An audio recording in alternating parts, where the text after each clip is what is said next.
Good morning. Welcome here with me, Martin Weideman at True North. I want to speak to you about falling short of the glory of God and the grace of God.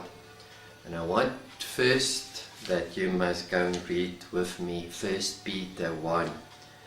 And it says in verse 3 the following: Blessed be the God of our Father and our Lord Jesus Christ, which according to his abundant mercy have begotten us, and again unto a lively hope. He has begotten us again unto a lively hope. There is a hope, and it is full of life, by the resurrection of Jesus Christ from the dead, to an inheritance. This lively hope we have is for an inheritance, incorruptible, undefiled. So it's clean, it cannot waste away, and that fadeth not away, reserved in heaven for you. Listen here, inheritance reserved in heaven for you. But we must understand this heaven, who are kept by the power of God through your faith. So this inheritance is in heaven, kept by the power of God through your faith. It's kept unto salvation, that is ready to be revealed in the last time. So you got times here. You got first the time, and then you get the last time. So you get days and the last days. Jesus Christ says, Galatians 4 verse 4, at the end of Galatians 4, at the fullness of time, when time was full, God sent his Son. And then Hebrew 12 verse 26, 27, 28 says, God was an offer at the end of the age, at the end of the world. So at the fullness of time, Jesus was crucified. He sent his Son when time was full, at the end of time. After that is a new season. It is a new age. It is the kingdom age that follow after Christ. So in that last time frame that God worked with men is the kingdom age. It's the last time. Now, this is ready to be revealed in that last time for you. It is kept by your faith, by the power of God. What? An inheritance. Inheritance is something that you inherit when someone died, and not when you die. It is kept in heaven, but it is actually in the heavens, and not in heaven. You must die to inherit, but he must die to inherit, and it's kept in the heavenly sphere for you, because it is going to be revealed. It is going to be open for you in the last time, in the last time frame, in the kingdom age for you. It is kept by your faith. So you must have faith when Christ is being revealed. You understand? When Christ is being revealed, then this can come to you. So it's not that you must die and there is something, an inheritance in heaven, and then you will get it someday. So with that in mind, I want you to understand 1 Corinthians 15, and I'm reading to you verses 39. Let's go to 38. It says the following: But God give it a body as it hath pleases him, and to every seed his own body. every seed has its own body. And then he talks about celestial bodies like the moon and the sun, and everything has its own body, its own glory. Verses 41, there is one glory of the sun, and there is a glory of the moon, and another glory of the stars. For the one star is different from the another star in glory. And then it's talking about Adam, and the first Adam has a body, and the second Adam, who is Jesus Christ, and we bore the first image. We have the first glory. We have the same glory as Adam did. But Christ has his own glory. So everybody has his glory. Man has a glory. And animals has a glory. Everything has a glory.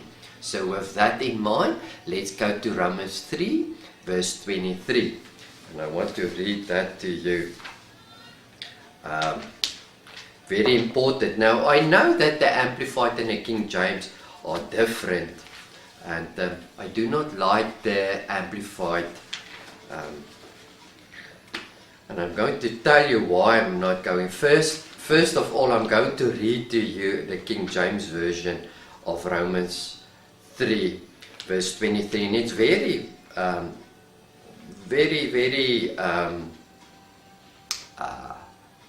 everybody knows that. So, for all have sinned and come short of the glory of God. So, listen, everybody, everything that has a body has a glory. All men have sinned and fall short of the glory of God. So the glory, God has also a glory because he has a body.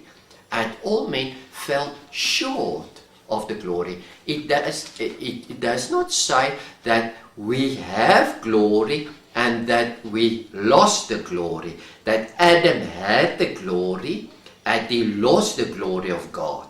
It said all men, Adam included, fall short. If you run a race and this is a winning line, a finishing line, and you fall just before the line, you fell short of that line. So all men, Adam included, had glory, but fell short of the glory of God. Now the Amplified says, and the reason I do not like it, and I'm going to read it for you so that you can understand what I'm telling you about. It says the following, verse 23.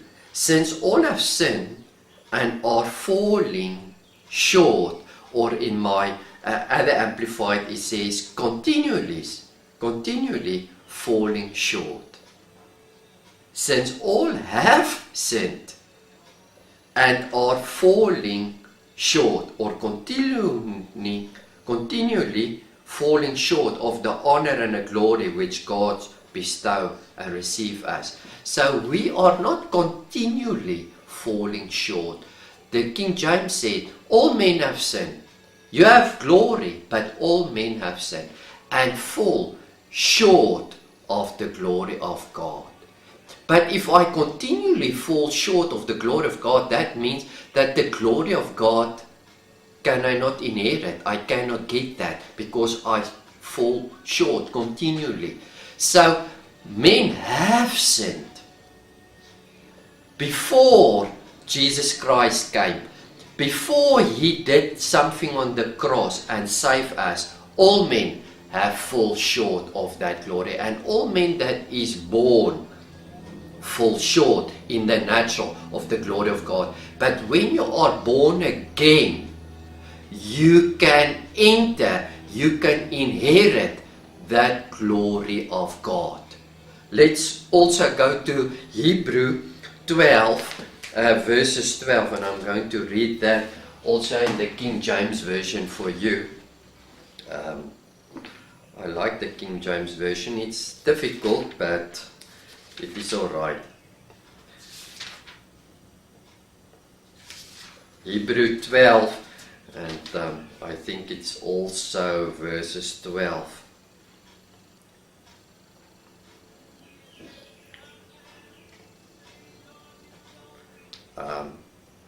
Okay, he says, lift up your hands which hang down, and your feeble knees, and make straight your path for your feet, lest that which is lame be turned out of the way. You know, that's not nice. But let it rather be healed.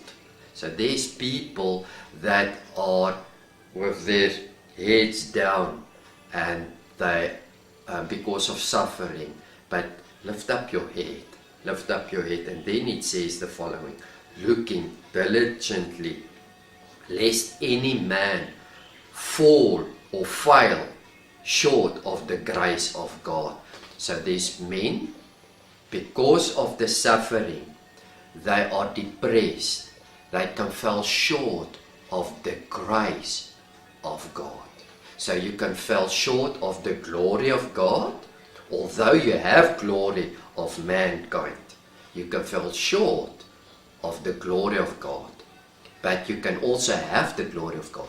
Then you can also have the grace of God, or you can fall short of the grace of God. Now, if that line is the grace of God, that is the inheritance, because the same place where the glory is the grace that is for you. And I'm going to read it now for you.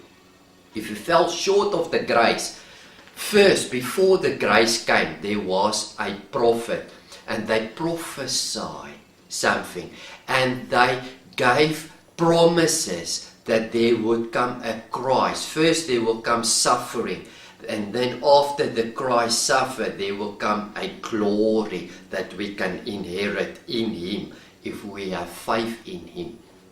Now, that's promises. And then the nation of God sinned, and the law of Moses came in. Now, the law is based on if you do it, you are blessed. If you do not do it, you are cursed. So promise is not good enough for me. I like promises, but promise must be fulfilled.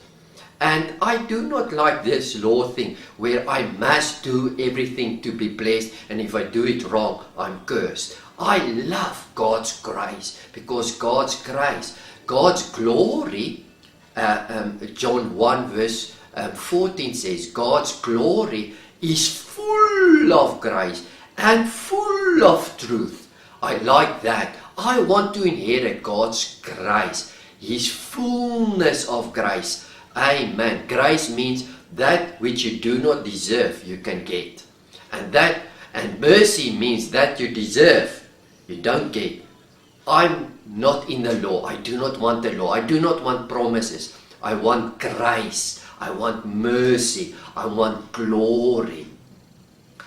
I know that all men fell short of the glory, and Adam included. I do not want to go back to what Adam did, because Jesus Christ is the only begotten Son, Hebrew 1, and the full expression of God's glory. All men, Adam included, fall short of the glory of God. Yes, we have glory, and we can rule over the natural dimension.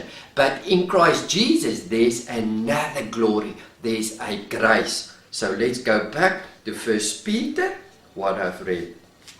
And it says, this inheritance is kept in the heavenly sphere through your faith, by the power of God, but is ready to be revealed to you when Christ is revealed. When Christ is open for you, He is revealed for you, you can receive the grace and this inheritance, not when you die.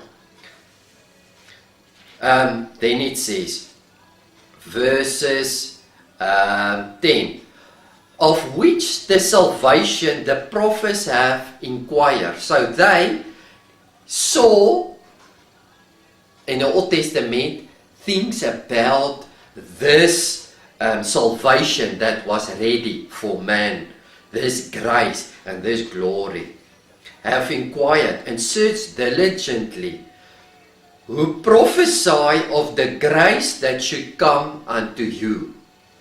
They search about this thing. They look diligently, closely about this grace and this glory that need to come to man.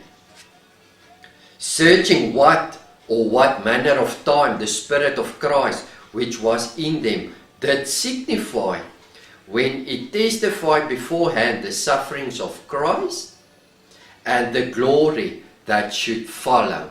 The glory that should follow after Christ died. We are in that glory for 2,000 years. We can inherit that. Listen here. Unto whom it was revealed when they seek it diligently about that grace that is going to be revealed for us when Christ is revealed. Unto whom it was revealed to them, that not unto themselves, but unto us. 2,000 years ago, Peter wrote this. But unto us, meaning unto them. 2,000 years already.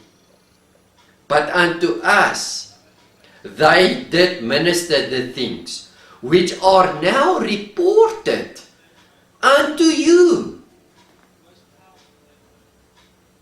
with the Holy Ghost sent down from heaven, which things the angels desire to look into. So, this is now reported unto you for 2,000 years. It is written already that there is a grace and there is a glory in heaven, in the heavenly sphere, and we can inherit, we can get it. It is kept by your faith, if you have faith to get it. When Christ is revealed to you, you can receive it. It is kept in the heavens. It is because of His work you can receive it, because God's power keep it. Natural man will fall short of this grace. Natural man can fall short of this glory, but the spiritual man can inherit if you have faith that you see it and you want it and you seek it. A grace. Do not fall short. Do not fall short of the grace of God and stay in promises. Yes, God promised us, someday in the by and by. Don't stay at the place where you need to do something to get something. I do because I love God, but I know that when I do stuff, it's all about grace. When I receive something, it's all about grace. Remember, let's go for glory. Let's go for the grace. Let's go for the inheritance. I hope you understand this. May God bless you today. In Jesus' mighty name. Amen.